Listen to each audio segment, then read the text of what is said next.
to Moto 19, it's 16 plus, they're getting quicker and faster. Alex Metcalf, the four-cross specialist, is a man who gets the drop. Metcalf takes charge, but he's being pushed big style already. Anthony Fisher not far away from him, but look at Metcalf go. Sensational riding from him today.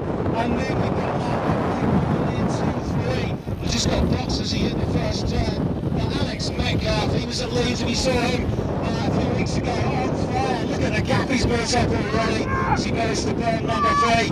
Metcalf in control very much today. Can't really pull this guy back. Once he's there, it's very, very hard to get any control on him whatsoever. And he is going to make this one look very, very easy to the line. Fisher, I think, will hold it for that 2 spot. Okay. I mean, is that Jay Sims coming through in 4? Hard to tell from it. You need binoculars when you stood up here to the finish.